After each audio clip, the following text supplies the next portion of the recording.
because like, first off, before we keep going on this rabbit hole, big cheers. Big cheers, man. But oh God, I haven't had that one in forever. that's a good one. That is a good one. I think so. Andy talked about it on the podcast not too long ago. This is one of his favorites. But it's like he was talking about screaming. I think his version of like, I need to try that again. Yeah. Is this one for me? Yeah. Because I'm not a big pomegranate guy. It's like I would say it's kind of like it tastes. Have you ever had Fresca? Like the soda? No. It's like it's not even like soda. It's like carbonated citrus drink. Yeah. It's like, it is delicious. That's what it kind of reminds me of. Dude, fun fact. Random. Okay. Stopped drinking soda in 8th grade. Really? 8th grade. I got like really sick one time. Yeah. And like kept me out of basketball. Yeah. And I was just fucking annoyed. And like, it probably didn't have any correlation to it, right? Yeah. And I was just like, not gonna drink soda anymore. Just didn't want to.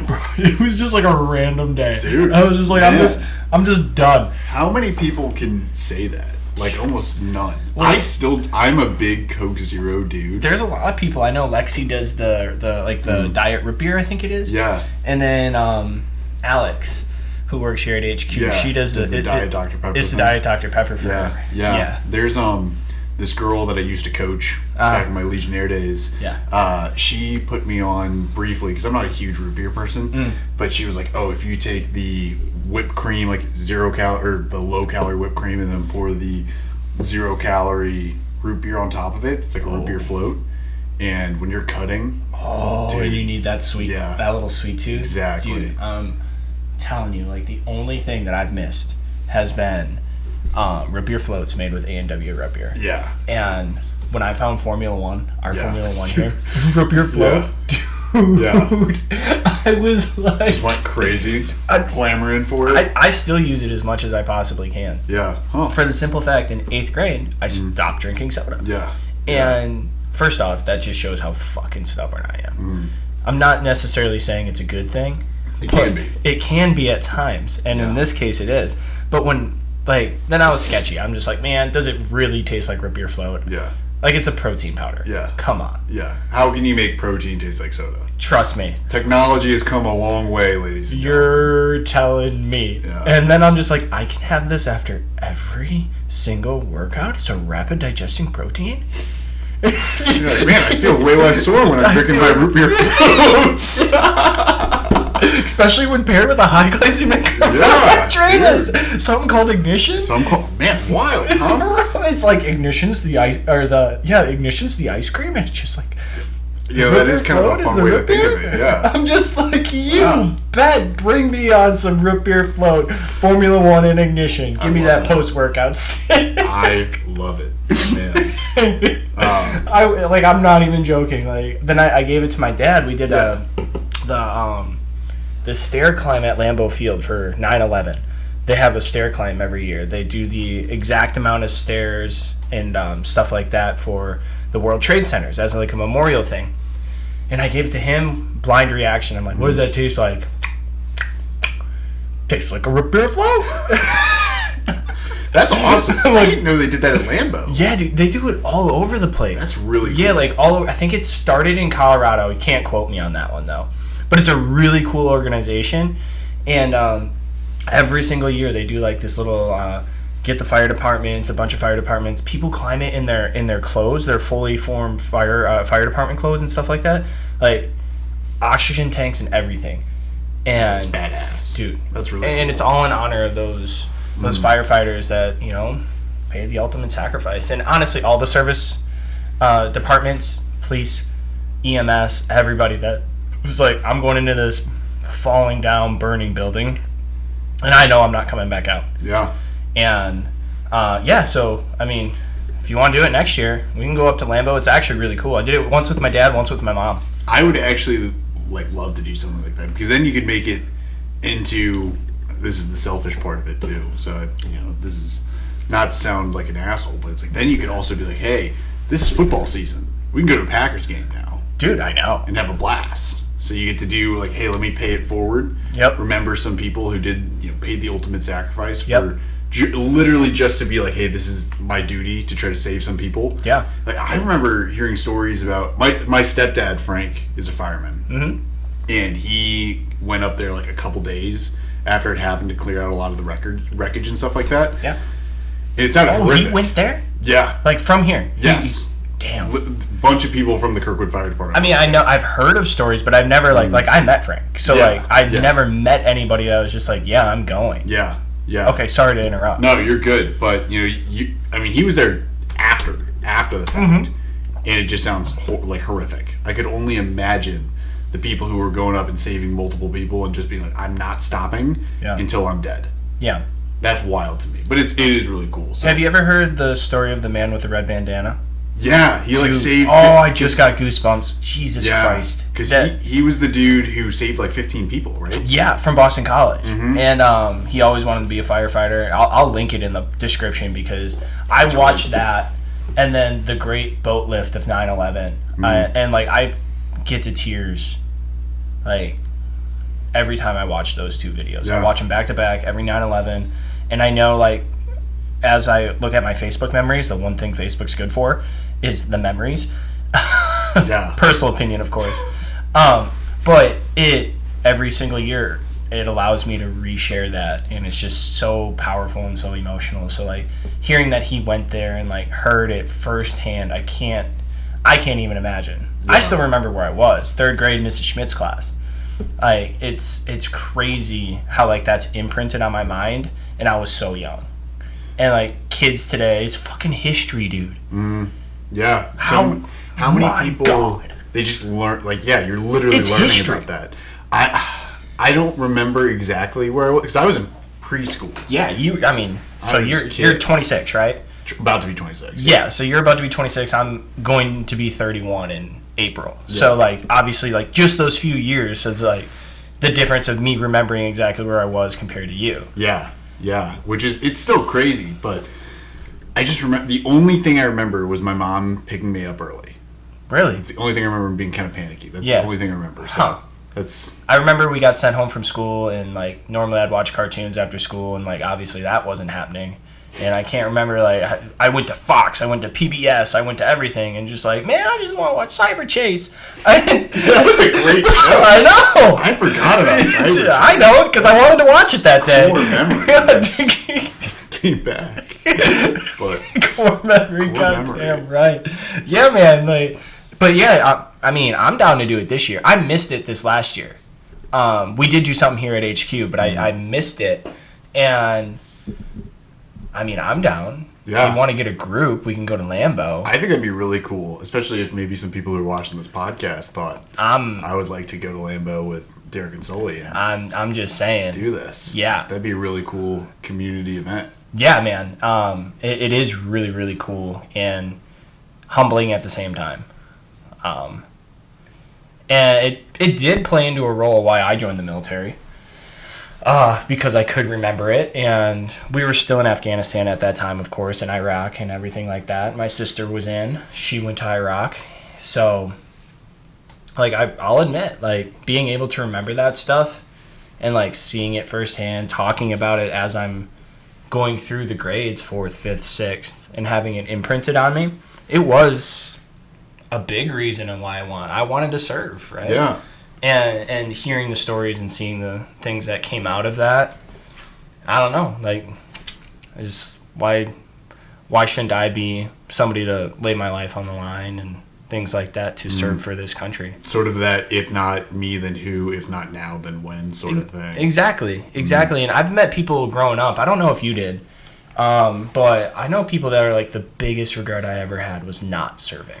Yeah, that's something I hear people say all the time. Either that or something along the lines of like, "Oh, I would have done it, but I had like this bum shoulder or like this knee." And I'm not trying to dog those people, because some people that's a legitimate thing, and that's I agree. Legitimately could not join for that. Thank you for that caveat. Yeah, so they show up to MEPS and like they find like those doctors find out and they're like, "Hey, dude, you legitimately cannot join." They're like, "Dude, what the hell?" Yep.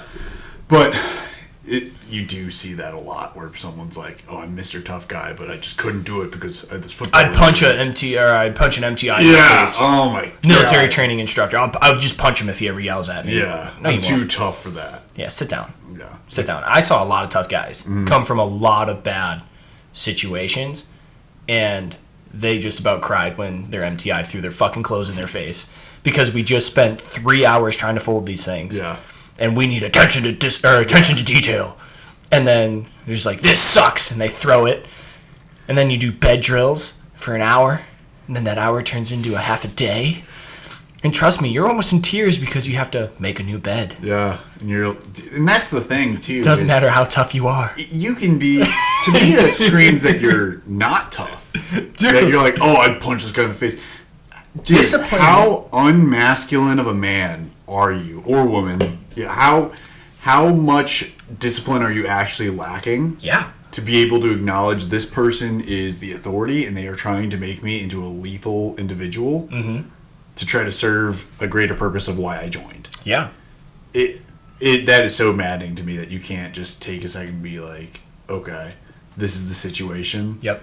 I need to be a leader right now. And even if that being a leader is just doing exactly what I've been told to do. Mm-hmm. So, not to be like, hey, you should just blindly follow stuff. But in that situation, you should. You should, because they are the authority figure and they have clearly been through there if they're wearing the uniform ahead of you. Yeah, exactly. And the thing is that everything they do in basic training, which a lot of people I don't think understand, is that they're doing it for a reason, right? And some people are like, oh, that's indoctrination. But you're getting indoctrinated every single thing you do in your freaking life, okay? You get that every single day when you just turn on the TV. 100%. Open up Instagram. And when you sign on that line to join the United States military in any facet, you were in the Army, I was in the Air Force, in the Marines, in the Navy, whatever you want to join, you are signing up to learn new skills, right? And learning new skills means wiping the computer clean, which means if they need to teach you to fold clothes so you have more attention to detail on this computer program or within your job out on the range, they are going to teach you to fold freaking clothes perfectly. Yeah. Or as perfect as can be, because obviously perfect isn't possible. But yes, you are going to get reprogrammed. You signed up on the line to be reprogrammed, and they do that so that every single one of us think in the same capacity. Yeah. Not the same way, because they still want you to be able to think and operate as a human being. But hey, there's a task. We have to complete this task. How do we get it done? You are going to bring new ideas to the table that I don't have, but we are all going to be thinking in the same wavelength so that I can listen and understand your ideas and we can come up with a conclusion together. Yeah, and in that sense, I almost don't think of it as reprogramming. I don't building off the programming you have. Yeah, I think it's more of giving you the understanding of why things are so important, because it's kind of like... That's a good way to put it. Yeah, because the little things in life are really the big things that add up over time. If you can't do the most minor thing correctly, I can't trust you to do something that's really important. Yeah. You know, like there's... When I was like a mech infantry platoon leader... So a little bit of background. Right? Give a little bit of background on what you did. Because what you did, you had to lead people. And you had to lead people to almost be perfect in what they had to do. Yeah. So just give a little bit of background on what you did. So my job in the Army was I was an infantry officer. Yep. So if you don't know what that is, it's kind of like, think the most stereotypical Army movie, just guy, like that job. Yeah. Of I'm going out, like, finding the enemy, destroying the enemy. That's typically the infantry. Except for the only movie I can think of where it's not is Fury. That's like all the armor dudes who are in tanks and stuff. Still kind of more similar to what I was doing because I was in Bradley fighting vehicles, which are almost... People that call them tanks all the time. They're not tanks. It's like I call them a tank. Whatever. Yeah, it's a personnel carrier that has a smaller main gun. So stupid. But it's pretty cool. So what I would do, we would basically go out, like we would train to be able to close with and destroy the enemy, right? Whether that be through ambushes, like we wouldn't really do as many raids, but we'd still do raids every now and then. A raid would be like, almost if there was a compound, like the Osama bin Laden raid. This is a terrible example, but it's something that people can relate to. Is the raid on Osama bin Laden's compound? That would be a raid. It's like, hey, we're pulling security so that way nothing comes in or out, and we are going to the specific location, coming in, destroying, executing a mission, yes, and then getting out of there safely. Yes. So things of that nature, but for us it was on Bradley, so we kept pace with a lot of like tanks and things like that. After that, I moved on to being a mortar platoon leader. The big things were, I was in charge of between, my mortar platoon was much smaller, so between like 30 to 50 people. And, really the big thing I think people don't think about in those situations is, yes, I was in charge of 50 people. I was not directly in charge of Joe Schmo who just came out of basic training. Like, I had subordinate leaders that I was in charge of. Yep. They were in charge of more subordinate leaders. Really, when it comes to leadership, in my opinion, you cannot be effectively in charge of more than 3 to 5 people at a time.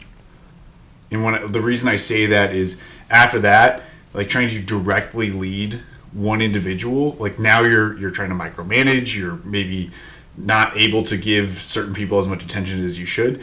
Whereas if I can delegate things appropriately to maybe between 3 to 5 individuals, and they can further delegate it, you have a lot better control over a team. So, and that's kind of how the Army models things. Like, you have your platoon leader and your platoon sergeant. I had 4 squad leaders underneath me, and I would delegate things to them. And then I would make sure that I was training them and mentoring them, make sure they were meeting the standards. A lot of times those people had a lot, I mean, obviously, because I was, when you commission as a lieutenant, straight out of, college, you have very minimal Army experience. Your squad leader. You're the new guy on the block. Yeah. See, I came up as an E5, and I'm just like, I know more than this fucking lieutenant. Exactly. God damn it. They're getting paid more than me. Yeah, well, and that's the thing is you need to, I was fortunate enough that, I had a lot of training before I showed up to my platoon. You were in the Guard prior, too. I was in the Guard. You go to IBOLIC, you go to Airborne School, Ranger School, all that stuff. But when you show up, you're still like, dude, everything I have is doctrinally and educationally based. It's not field-based. Yes, they have real world, in like 10 years plus of real world.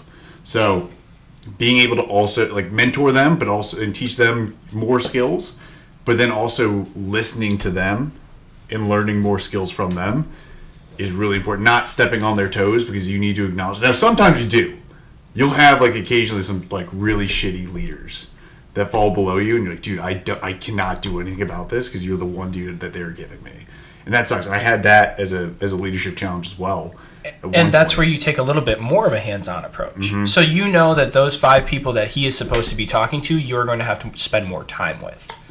Potentially, or someone is. Or somebody is, yes. So maybe another one of your platoon leaders or something like that. Yeah, I'm not, with the Army breakdown, I'm not. I'm always thinking in Air Force terms. But you would make sure that somebody that he is even with, right? So like, let's call them both, I don't know, E6s.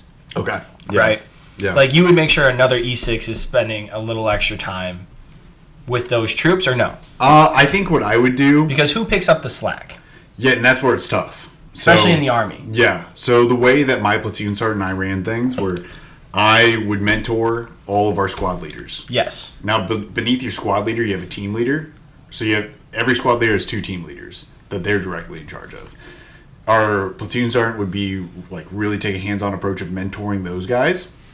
So let's say you have a weaker squad leader, and I would do my absolute best to train that one dude one-on-one stuff and be like, show them how the right thing is supposed to be done. And then my platoon sergeant would, kind of step in behind the scenes and say, hey, team leaders, I need you to be the strongest team leaders. Yeah. Not necessarily, not saying like this is why, because your squad leader sucks. Of course. But making sure those guys are as developed as possible, and hopefully you can elevate not just those team leaders, but that squad leader as well, and make the squad a lot better. Love it. So love it. Little fun stuff, but I don't want to talk the whole time because we do have some good topics. We have some really good topics, but I think it's really important that people understand where you're coming from. Yeah. Because if we mention that you're 25, 26 years old, people are going to be like, what the fuck is this guy getting life experience, right? For sure. Well, that makes sense. It's pretty cool to be jumping out of planes and going through some of the highest level military training that you can get. Yeah. And like, almost everyone I was in charge of was between 5 and 15 years older than me. Yeah. So that required me to have to humble myself quite a bit, but also say like, hey, I'm still the authority here. And sometimes you have to lay that down a little bit and kind of be like, what? Sorry, that was the little analogy for the people who get that at home. But anyway, it's also that. But what's cool is that being able to get to know you over the last few months and things like that, you do the work behind the scenes so that when you have to pull it out and put it on the table, you can. Yeah, exactly. Like, you are never going to go into a situation unprepared. And that actually leads into what we want to talk about today. Yeah, absolutely. Because the holidays are coming up. Yes. Very fun, but also stressful time for some people. Yeah. And when this episode comes out, when it posts, it's going to be the week of Christmas Eve, because Christmas is on a Monday. So it'll be exactly 7 days from Christmas when this episode drops. Okay. So let's go through a few things that you think are most important to handle the holidays. Okay. Not only Christmas, but also New Year's Eve. Yeah. So what's the first one that you kind of came to the table with? So I think this one is probably the easiest one for most people to do. Is probably also one of the biggest. And it's on those days, front loading. So it's early in the day. Yep. Like hitting your protein goal earlier, hitting your fiber goal earlier, and hitting your water goal earlier. Oh, nice. So those three things. And the big reason I say those is, usually the nighttime is when people start kind of eating a lot of snacks, eating a lot of like high sugar foods. Maybe they consume more alcohol, things of that nature. Yep. If we front load our protein, front load our fiber, front load our water, first off, we're going to be hitting those goals. We know we're not going to forego them later on in the day because we wanted to prioritize something that was kind of garbage for us food. But it'll also keep us a lot more satiated or full before we go into the evening time. So it'll prevent us from way overeating on candies and cookies and all that, the stuff that's fun, but we know is not necessarily the best for us. Yeah. So prevent a little bit of that holiday kind of weight gain that we might be having. And then also like some of the benefits to that. Protein not only is one of the most satiating foods, it also has the highest thermic effect of food. So about almost a third of the calories that are in protein are burned just through digestion alone. So if you ever been to like a barbecue and you see somebody who eats tons of burgers and they're like, oh, I have the meat sweats. See somebody. That's you. Maybe if I looked in the mirror. Are you kidding me? Are you kidding me? And Come on now. You get really I can't warm. say no to a double bacon cheeseburger anywhere I go. But you know how you get really warm and sweaty kind of? Absolutely. That's a real thing. And the reason why is because your body's like ramping up your metabolism to try to digest this food because it's very hard for your digestive tract to break it down. Yeah. So just a few things. That's my number one. I know you had something very similar. I absolutely did. So I had on my list prioritize protein. Okay. For the same reasons, like most satiating macronutrient, which means you're going to feel fuller longer. Yes. And basically protein is responsible for like everything in the body because it's the building block to every cell, every muscle, every organ, every tissue. You need protein. And mainly I'm using it because I want to build muscle over the long term. So I know because protein is the building block, because it is the most satiating, which will keep me away from all those fatty foods, those high carbohydrate sweets, which I have such a sweet tooth. You and me both. It's not going to keep me away from it, but I'm not going to want to eat more, right? Especially when I prioritize protein earlier in the day. So that is 100% why it's on my list. And I want you to explain a little bit more on the importance of fiber. Because not a lot of people understand / hear like, hey, we should get some fiber in our diet before like going to one of these big meals or knowing that something is coming. Can you talk a little bit more on that? Sure. So this is something I could dive pretty deep into. I'm not going to lie. So a future nerd corner? Future nerd corner. Beautiful. But I'm going to go more base level on this. Okay, let's do it. So fiber is a complex carbohydrate. Yep. That our body it's very hard. There's two different types of fiber, but really it's very hard for our body to break down and digest. Insoluble fiber, our body's like, there's basically no caloric value of it. It just fills you up. And what it does is it helps kind of clear out your digestive system. I'm not going to get that sciencey, I'm sorry. But basically the big thing for it is it helps you stay really full. But then the other big benefit is when you're eating those sugary foods, when you have more fiber in your system, it is going to slow that kind of like insulin response down so you don't have this as big of a spike. So for the people who are watching at home or listening at home that know about like the glycemic index scale, things that have a higher glycemic index, like if it's closer to 100, it's going to have a higher spike in your blood sugar. if it has a lower glycemic index, like if it's on the between like 10 and 20 or something of that nature, it's going to have a lower spike in your blood sugar. Yep. So consuming more fiber and also protein as well will help you have a lower like blood sugar spike, which is going to be a little bit better because really outside of training, our training window, we don't want to have these massive blood sugar spikes. Yep. Just because unless you're trying to, insulin is a storage hormone. So when we spike our blood sugar, our body is trying to release insulin, and then so that way it can be like, hey, we got to get these carbs out of our blood, or like get this blood sugar out and put it somewhere. So when you have these blood sugar spikes and you don't have anywhere to put it, you don't, you're not taking it to muscle tissue because you're already topped off. A lot of times it'll be stored as fat, so this will help kind of regulate that a little bit more. So sorry to get, that's still very sciencey, but I would say it's a little bit sciencey. But. Yeah, breaking it down as simple as possible helps keep you full, and then will help you not put on not have as bad of blood sugar spikes when you're eating more sweets. Perfect. Yeah, I love it. Cool. So what's number 2 on your list? My number 2 is avoiding alcohol. This is where I'm going to ask if you're cool if I really geek out. Well, one second. Okay, please.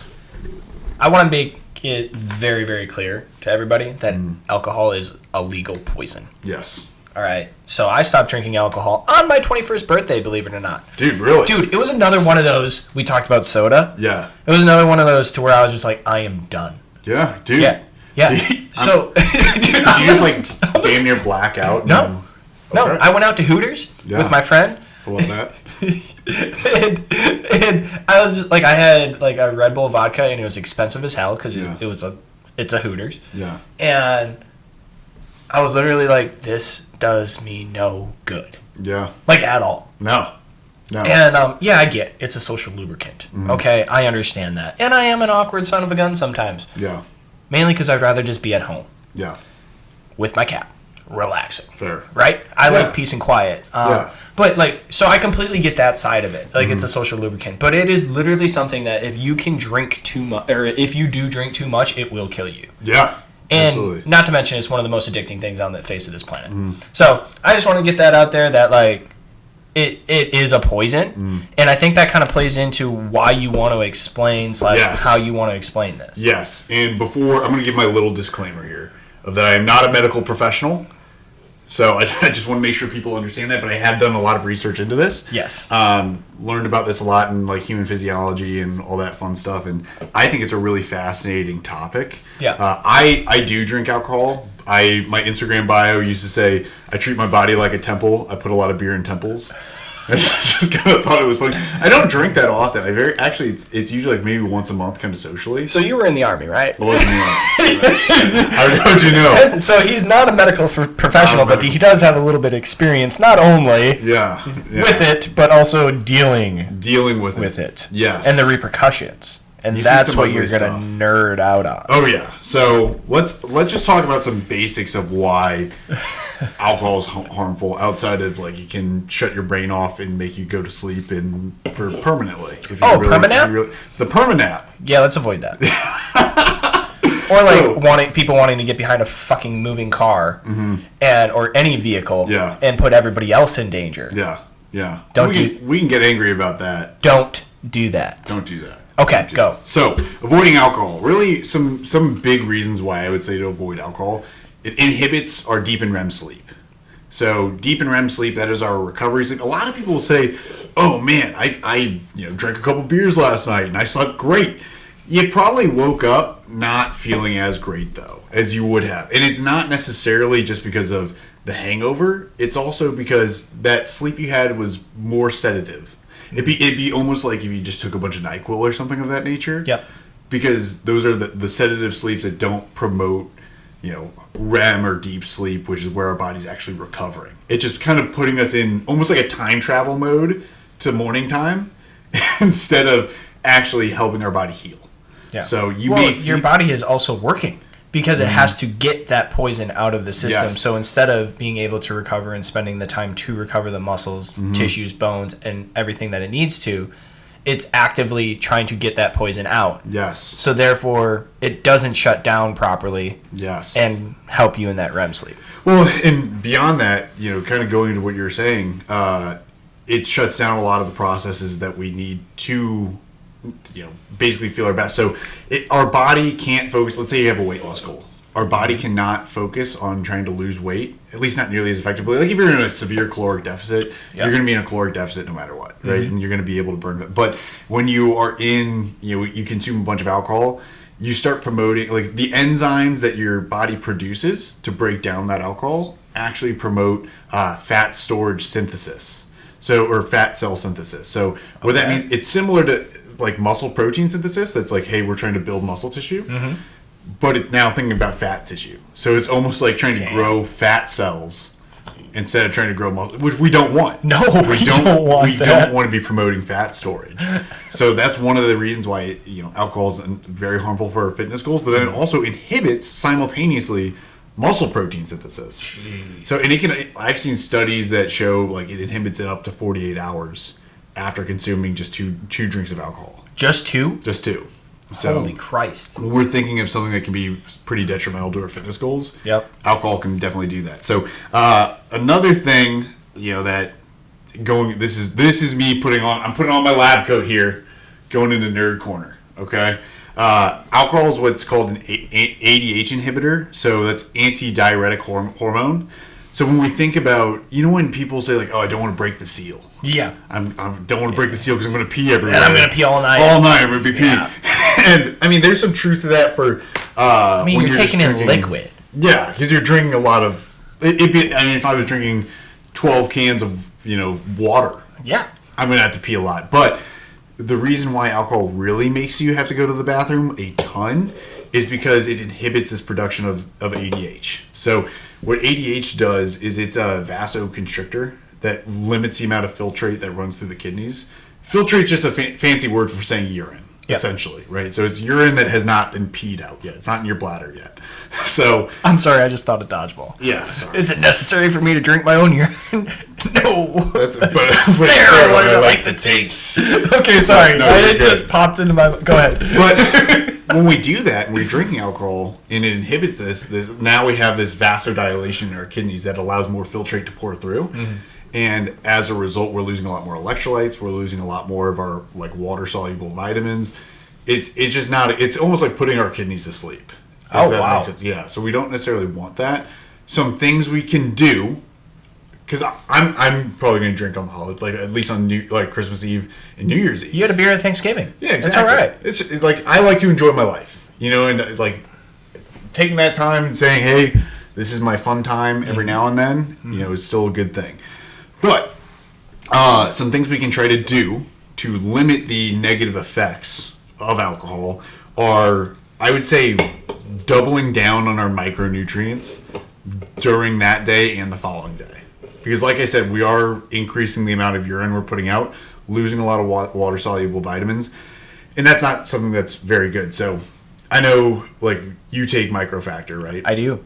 I've been taking Microfactor powder. So what we at First Form have a product, it's a daily nutrient pack called Microfactor, and it really helps fill not only the known deficiencies in your diet, but the unknown deficiencies in our diet as well. Yeah, because everybody talks about macronutrients. Yes. And micronutrients are just that. They're smaller micronutrients that the body needs still to do all the functions that it's required. For sure. Hormone function, metabolic functioning, just kind of going like immune health, all of these critical roles. And we want to make sure we're optimizing that. Yeah. And we don't want to just kind of like flush that out. Plus, with making sure that we have enough micronutrients, we're going to feel a lot better the next day. And I would even say going as far as also including some more electrolytes. We do have a lot of products that have a lot of electrolytes, like even our energy drinks.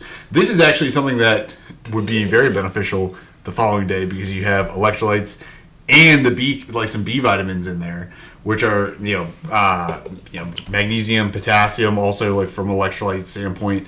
Not an ad.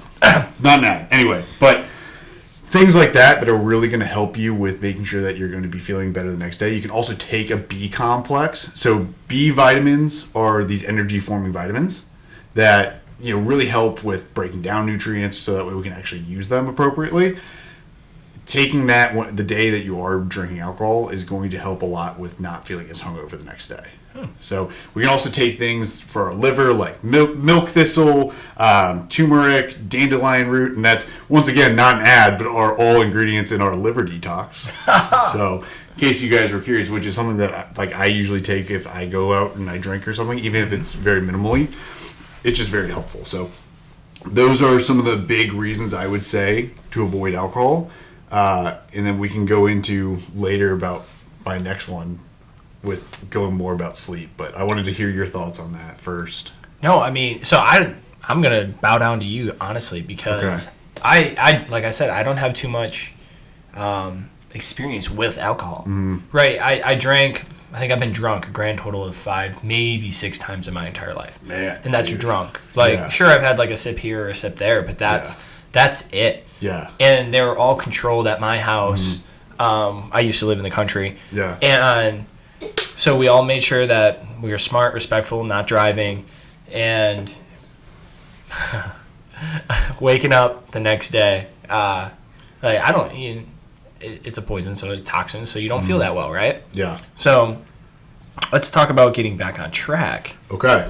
And, well, what my dad always used to say was, if you want to run with the big dogs, you have to get up and do what the big dogs do. Yeah. That doesn't matter what you did yesterday. Yeah. You have to get up and do what you're supposed to do. Yes. And I just wanted to say that because, like, your experience with alcohol and being able to go this deep into it, you have that knowledge that I don't necessarily have, and that's why I'm thankful to have you on this podcast. Yeah, well, thank you. Yes, that's why we make such a great team. Yeah, exactly. Exactly. The personality and then just some guy's a huge nerd. But yeah, I just love when you say I'm not that smart. Okay. You know. But no, so like that was informational to me, and being able to, or knowing that microfactor is that important to double down on those micronutrients in order to just consume 1 or 2 drinks of alcohol and not go overboard. Like, that's information to me that I didn't know. I mean, I know they're anti-inflammatory. I know like they are very good for you. But I didn't know they helped with alcohol consumption. They definitely can, or even if negating some of the negative effects that we have from, just doubling down can definitely be a huge asset. Freaking love it. So, now, I'm going to go to mine. Please, let's hear it. And one of mine is, make a plan. The where, what, when, and why.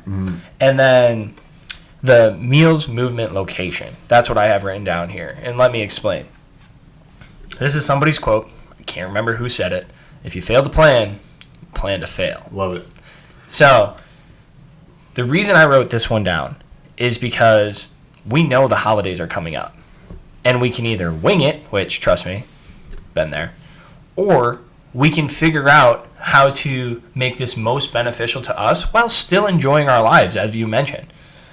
So, the where, what, when, and why. What are you kind of thinking on that type of stuff? So I would say, and I'm actually, if you're cool, then I will feed into my next 2. If that's cool. Let's go. I would say making 2 things a huge priority every day. Yep. That's getting 45 minutes to an hour of movement every single day. It doesn't necessarily have to be weight training. It can be, hey, I'm going to get up with my family and go for a walk today. It can be just moving your body. Yeah, absolutely. Burning some extra calories. You feel a lot better when you move. I know so many people who they're like almost in chronic pain. They're like, oh man, I just don't want to go and exercise because I'm in so much pain. And then they start exercising, and all of a sudden, a lot of that pain goes away, just because. And actually, it's the happy hormones. It's the happy hormones. But I've seen a few studies about this where they take individuals who work high physical labor jobs, right? We work back in the warehouse where we're carrying a lot of products. We put a lot of load on our body. Bending, lifting. Yes, right. On our feet. So that is a much, if we're working, let's say just an 8-hour workday, and that is a very long period of time where you're putting your body in a somewhat stressful situation. Now imagine like a construction worker or a firefighter or someone like that who's doing these repetitive actions, and it can be very taxing on their body. Right? You don't necessarily see a lot of benefit to. Like it's not necessarily unhealthy, but it can be very taxing over time. Those people actually still see a very good benefit for the acute stress of exercise. So usually, I mean, you see it. Like, how much better do you feel exercising despite having a very laborious job? Oh, unbelievable. Do you feel like you would feel worse if you did not exercise on top of that? Absolutely. For sure. So what's crazy is that, like, when you exercise, especially when you weight train, you are strategically causing micro tears, which people are like, oh, that causes inflammation. That's going to make me feel even worse. When realistically, like, yeah, you're creating a little bit of inflammation for the healing process. However, if I was a lazy piece of shit just laying, I'm going to have so much inflammation in my body. I swell up. My feet get big. My knees start to hurt. My back is even worse than it normally is. Yeah. And that's because I wasn't moving. Yeah. And it's crazy how much more efficient and how the body feels by strategically placing these 45 minutes in of weight training or movement just to create inflammation, but in order to then heal it with our post-workout stack and just rest and relaxation after that. And that's not even going into the mental benefits. No. And, this is the last thing we'll really touch on with it is that creating that inflammation is not necessarily a bad thing. Now, there is inflammation, like chronic inflammation we don't want. Correct. Things that are going to just be constantly, spiking our cortisol levels, not necessarily a good thing. However, those acute inflammation spikes can actually be really beneficial. And inflammation, really, when our body is recovering, like people who, this is a big pet peeve of mine, going and doing an ice bath directly after your training. You gotta leave it. You gotta let it sit. You gotta let it sit because or let's say you sprain your ankle, putting ice on it immediately after. That inflammation response is really critical to the healing process. It's allowing a lot of blood flow to come through the area. It's going to allow for a lot more healing. And we don't want to restrict that. So it's actually a good thing to kind of cause some acute inflammation. Yep. As long, through that exercise, as long as it's not something that's extremely painful, uncomfortable in the sense of like, oh, I'm pushing weight and this is heavy or whatever. Great.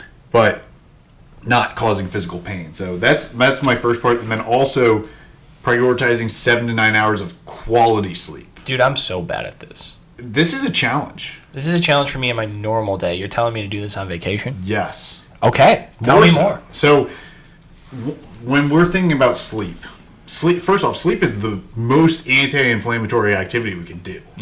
This is where our body's actually recovering from the day and trying to make sure that we can be our best tomorrow. So very important. But then also, when you are getting plenty of sleep, your body's going to run a lot more efficiently when it thinks about like trying to build muscle mass, trying to prevent you from putting on too much fat. There's a lot of studies that show that when you don't get enough sleep, you actually produce more of this hormone ghrelin. So ghrelin is the hunger hormone. So when you have higher amounts of ghrelin, you tend to overeat more. And when we're getting enough sleep, we don't really have that signaling as much. Also, have you ever, when you have a sweet tooth like me, goddamn right I do. Does it hit you more at nighttime typically? It does. Yes. So a big thing is I crave chocolate at the end of the day, like at nighttime. And the reason why is chocolate has some amino acids in it that make it somewhat more of a, like the byproduct of it helps create like melatonin. Melatonin is like our sleep hormone. So when people start craving chocolate and things, it's because they're like, oh man, my body is subconsciously trying to be like, hey, let's create melatonin so I can go to sleep. So at least there's some theories about that. And if you just are getting plenty of sleep, you're really going to prevent that happening. At least a little bit more so. I mean, it makes total sense. Yeah. But with this planning, I would also say planning to have 2 to 3 fun meals per week during this holiday season. During the holiday season. Absolutely. And yeah, because these could be the parties, these could be this that we're going to, it could be work, it could be family. I know a lot of people have, if it's your wife's family, if it's my family, or if it's, broken up, divorced family, like you might have 3 of them, you might have 4 of them, like it happens. Yeah. And to make this abundantly clear, these are not go all out meals. Nope. These are prioritize protein. I prioritize protein, especially earlier in the day. Maybe save some of these carbs and fats for the evening. But I'm going to allow myself to enjoy some time. Absolutely. Enjoy my favorite treats a little bit. Yep. I'm going to have 3 or 4 cookies. I won't have the whole batch of cookies, but a couple Oreos aren't going to hurt me too bad. And this goes back into the planning, right? Like you mentioned that. It's just like, oh, I know these are coming. Yes. I know that, so my mother is 58 right now, right? The average age to live is 78. If I have 20 more Christmases with my mother and she makes apple crisp, I'm probably going to have my fucking apple crisp for my mother. Yeah. And that's part of living. You know what I'm not going to do, though, is take all those leftovers home and have apple crisp for the next week. Yeah. Like, as much as I want to, I'm going to save that for a special moment between me and my mom. And because, like, I don't want to feel like crap and I want to get back on track. So that's, I think, where you say that, hey, plan on 2 to 3 meals. And that's okay, because that's not going to, when you're not going all out, you're enjoying everything that you want to enjoy during the holidays. And then once you get back on track, do you know how great that and empowering that's going to feel? Oh, phenomenal. Yeah. Because you just won, man. You just won at life. You're enjoying the people that you want to be around. You're enjoying the friends and family. You're enjoying the good food. And then all of a sudden you're back after it and after your goals. Isn't that what we all want? Yeah, Like, for sure. seriously, if you're not trying to enjoy life, now, remember, gorging yourself is not enjoying life. No, that's feeling like garbage for 2 to 3 days afterwards. With the excuse of like, oh, I'm doing this because I finally get the opportunity to do it. Bullshit. Every single day, if you're living in the United States, you have the opportunity to gorge yourself. You're using the excuse out of a made-up fucking holiday and a made-up fucking calendar to all of a sudden eat everything you can. Bullshit. All right? Plan for 2 to 3 meals. This is where it comes back to meals, movement, location, right? If you fail to plan, you plan to fail. We are scheduling in these 2 to 3 meals to have a great time with good people. And after that, we get back on the train because we have some shit to accomplish. Exactly. And I think that's so important that goes over people's head over the holidays, especially in the month of December, from freaking Thanksgiving to New Year's. We're just like, let's go! Yeah. And then we gain 4 to 6 pounds that we're going to spend all of 2024 trying to get it off. Yeah. If you're lucky for it. Because, like, let's think about it like this. That's, 5 to 6 week time frame. I would go as far to say that most people are not just... So, about a pound of fat is approximately 3,500 calories. So, if we're putting on... That's about, 500 calories over your maintenance goal every single day during a weekday. Or during the week, right? If... I would go as far to say most people during the holiday season are maybe going about that during their days that they aren't, socializing and stuff. And then they go to all of these parties and they're drinking. Their family's in town. Oh, I can't stand my mother-in-law. So I need 10 Busch Lights. Or, I need all of these goodies and treats or whatever. Yeah. And now all of a sudden it's like, dude, I just blew my caloric intake in the day out the window. Multiple days out the week, not just going over. When I'm saying like planning these 2 to 3 meals out of the week, that's maybe I went over my daily calories by like 500 calories. I'm saying what I have seen and I have done. I've done this too. Like, that's why I'm so passionate about it. Like, dude, I went over 1,500 calories today. Yeah. I've done that. Yeah. And I came out of the holiday season being like, dude, I look like the Pillsbury Doughboy, And I'll say this is my last point, is going into this holiday season, accepting, if you are at a healthy body composition already, like when I'll talk about if you're not at a healthy body composition, when I'm saying a healthy body composition for males, about 10 to 20% body fat, for females, about 20 to 30% body fat, somewhere in that range. If you gain, 2 to 3 pounds, or really to scale it a little bit better, maybe 1 to 2% of your total body weight. If that's what you're gaining in the holiday season, take that as a win and think, okay, now like let's lose this. It'll be easy. It won't be a huge pain in the butt. Like, I enjoyed my time with my family, my friends, all that jazz. Didn't really fall off that much. Just because you prioritize movement, you prioritize planning ahead, and you still know what to do. Yep. And by just going back to your plan, you're probably going to lose it pretty quick. It's not going to be that challenging. But when you go way overboard, or if you're somebody who's not in a healthy body composition, like maybe you're overweight or obese, taking that and thinking, okay, let me at least, because if you are losing weight, trying to, maybe if you just slow down your weight loss a little bit, not being too upset about that. If you maintain, that's a win. I would just make sure that you're not gaining. during the holiday season, and try not to just doing your best not to fall off track, and follow your doctor's advice if you're following this like from a doctor or you have a coach. But that's just my personal opinion. Like I would say if you're not in that healthy range, still taking this holiday season and being like, okay, I still want to make sure I'm hammering my goals so that way I'm not, falling off and being unhealthy. But if you're somebody who you are at the healthy range, you're going to be okay. Just making sure that you're staying in that healthy range. I couldn't agree more. Like, recognizing that, yes, you are going to have 2 to 3 off-track meals. Like, it's going to happen. Yeah. Especially if you're getting together with friends, family, things like that. There is going to be a little bit of alcohol. This whole podcast, the reason we're giving you these tips, tools, and tactics is so that you can do your best to stay on track and enjoy your life.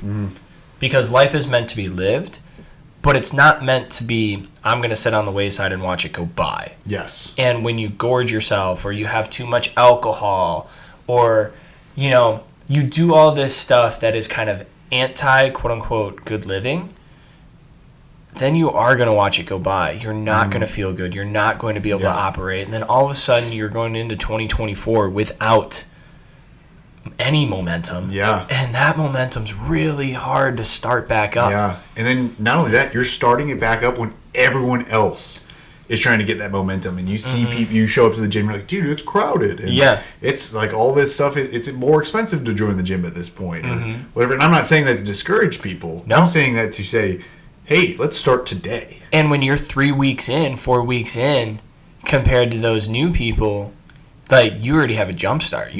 Because you already started. You're day one. And then when you start watching those people stop showing up, you know that's not you. Yeah. Because it doesn't matter. I already have momentum. And I'm not going to stop just because I had 2 meals, 3 meals. I had that extra beer. I'm going to keep on going because this is something that I wanted to do. And I already built up those good habits leading into 2024. Right? And this is something that we didn't write down, and this is an extra topic for me. Please. Right? Personal. I want to hear it. I mentioned earlier how a lot of people have kind of like a little bit of fractured families, things like that. Y'all, if your family is a detriment to your health, you do not have to go. Yeah. You do not have to stay. Now, I'm not saying, like, be a dick and just be like, I'm out. Sometimes that's required. Yeah. But what I'm saying is, like, if you know going in that these guys or girls or whoever are going to be a detriment to my mental sanity, my physical sanity, this, that, and the other, you don't have to go. There's something about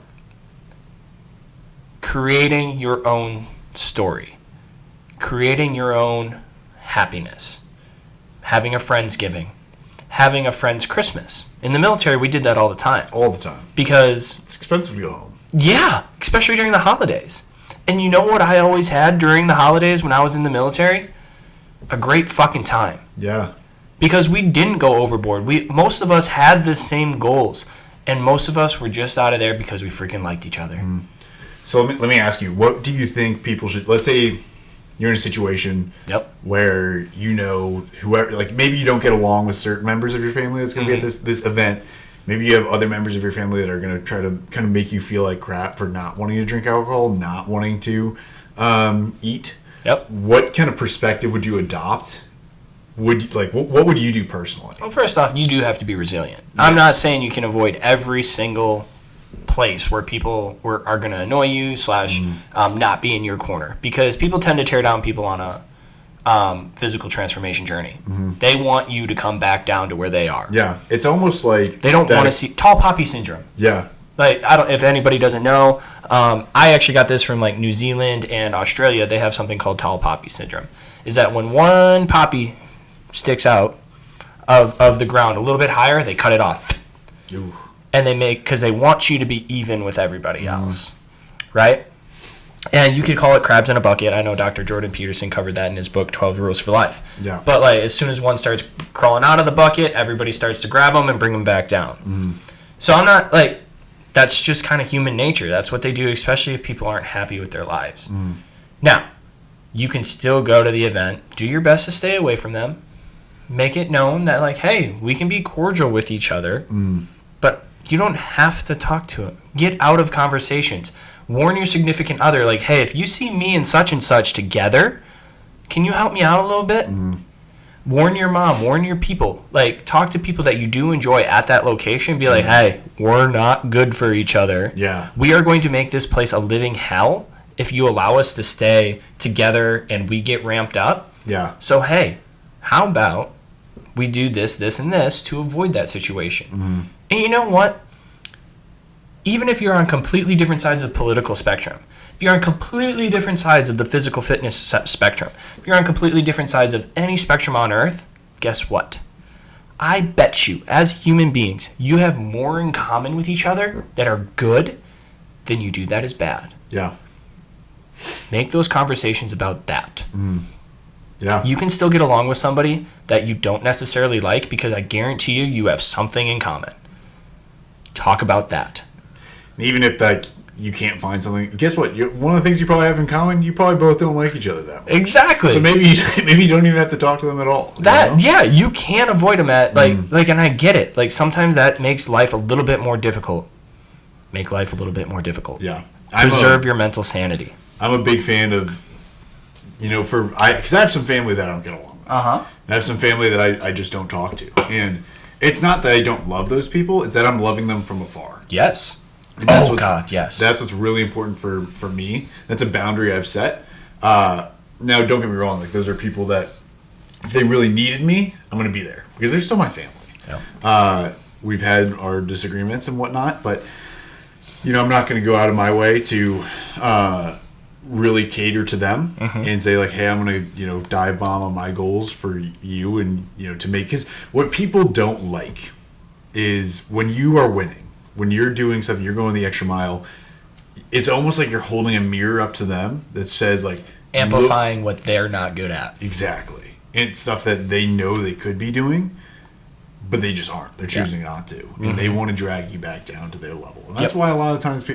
I think going into these events with that kind of mindset of knowing that's why they're probably doing it, that's why they're trying to drag you down, is really critical. Because you have a better understanding of... this person is probably so insecure that this is why they're thinking this way. I have people that will try to justify. Like I had the other day a bunch of people on my story I posted yesterday, like me up with my dog at 4:30 or whatever, and I'm just getting up to go to work. For me, getting up and getting my training in at like 5 here. Bro, we getting this bread, and we got to get shit done before that. That's what I'm saying. Like these are my priorities. These are my goals. And people will be like, oh, that's way too early for me. Like, I need to sleep in because I'm up until 11. Why are you up till 11? What are you doing at night? What are you doing that? Like, I promise you. Netflix? Like, yeah. Are you just chilling? Like, what's going on? And then you need to stay in bed until 10? Yeah, but you said I needed to get 8 hours. Like, structure your day better. Structure your day better. Like, and by no means are we saying that you have to get up at 3 o'clock to be successful. But like when you're if you're staying up late just to stay up late, and that's the reason you can't get up, and you can recognize that, come on. You know what I do when those situations arise? What's up? Man, I just get up at 2. Just get up at 2. Yeah, really say. I double down. There you go. Fuck them. Nice. Yep. Hey, you're up at 2. I'm up at 2. Except you're trying to go to bed and I'm up. Yeah. Getting after it, walking and talking. Yeah. Yeah. That's actually how Walk and Talk started, because nobody was up to talk to me, so I just started talking to myself. I kind of like that. If you guys don't follow Sully on Instagram, his morning walk and talks are always the highlight of our day. So I would strongly. You flatter me, but I'll take you. Like stop it. Stop it. Call your people. Yeah. There we go. But no, all right, everybody. So that wraps it. That was our tips, tools, and tactics on how to survive the week. The week specifically of the holiday. Sorry about that. The holiday week. The holiday week. That's coming up. Yep. And just holidays in general. And, we threw a little extra in there just because we wanted to. Yeah. So, my name's Sully Lupke. Once again, you can find me at Sully Lupke on just about every platform. I got the username because there's not many of me out there. How can I find you, Derek? So I'm Derek White. You can find me on Instagram at prettyfly for a D white guy. My little play on words there. I hope you guys like that one. That's really my main platform. So if you guys want to find me on there. And we're going to be doing a lot of awesome stuff on YouTube too. Right now we're posting it on my YouTube page, but we're going to be building out this Stacking W's podcast network. This here is Guys with Thighs.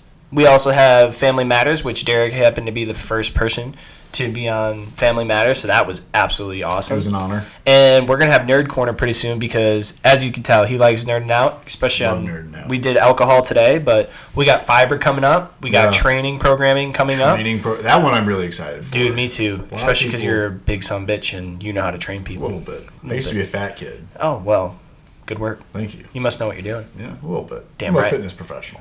You know, we do what we can. We do what we can. And then we have a lot of awesome stuff coming out. So, once again, like, comment, subscribe, and thank you so much for paying attention, watching this, and give us some feedback down below because we just want to be better and serve you a little bit better. Yeah, absolutely. Thank you guys. Thanks for letting me be a part of this. Let's have a great day. Fucking win.